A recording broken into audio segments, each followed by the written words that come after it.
la préoccupation, enfin cette question fondamentale de notre relation aux animaux, de les utiliser pour les manger, Pythagore, entre deux triangles rectangles, il posait déjà ces questions-là. Il y a des milliers de camps sur la planète Terre, sur toutes les nations, qui, à l'heure où je vous réponds, sont en train d'exercer des viols procréatifs. Je trouve ça abject d'ailleurs quand Solveig compare la vache qui se fait inséminer avec la femme qui se fait violer. Enfin, pour moi, c'est vraiment horrible de faire ce genre de comparaison. À la préhistoire, les hommes se nourrissaient principalement même de viande, et de viande crue à l'époque.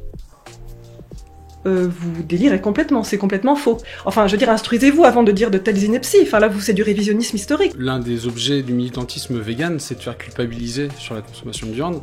Et moi, ce que j'aurais tendance à reprocher au mouvement vegan, c'est de ne proposer qu'une seule alternative, c'est-à-dire celle de supprimer les produits animaux. Et qu'est-ce que vous pensez de l'association L214 ? Parce qu'elle prône beaucoup d'idées communes avec vous, un peu le même combat. Aujourd'hui, on peut se poser la question, notamment en France et à peu près dans beaucoup de pays aujourd'hui, de se dire est-ce que vraiment c'est nécessaire d'utiliser des animaux pour se nourrir alors qu'on sait faire autrement. L214 est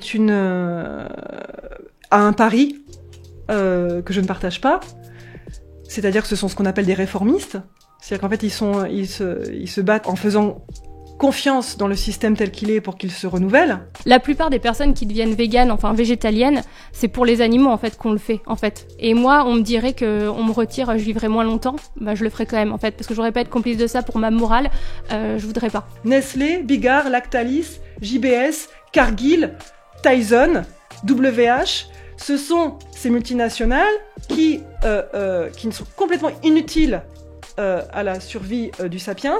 Et voilà, il faut un tribunal de Nuremberg pour les PDG de ces entreprises génocidaires. Les grands criminels, ce sont eux. Et l'idée n'est pas de dire les éleveurs, les ramasseurs de volailles, les ouvriers d'abattoirs, c'est des personnes pas fréquentables qui s'en fichent des animaux, c'est pas du tout ça le propos.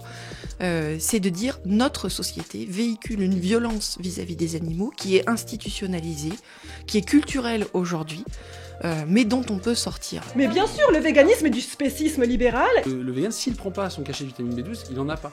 Et je trouve que c'est quand même un peu triste. J'imagine le bébé, déjà tout petit, doit prendre ses cachets. Les animaux dans les camps subissent des piqûres d'hormones, et quand vous les mangez, c'est ça que vous ingurgitez. Aujourd'hui, on a des élus qui manquent de courage politique, très clairement. Voilà, on a un gouvernement qui est à la botte des chasseurs, à la botte de l'élevage intensif. Les mesures qui vont être mises en place, ces peanuts par rapport, c'est déjà bien, c'est une avancée. Mais l'urgence, c'était pas là, c'était pas ça, c'était les 3 millions d'animaux en France par jour qui sont abattus. On ne lutte pas contre un génocide industriel qui tue des millions d'individus par jour. Aujourd'hui, plus de 3 millions rien qu'en France.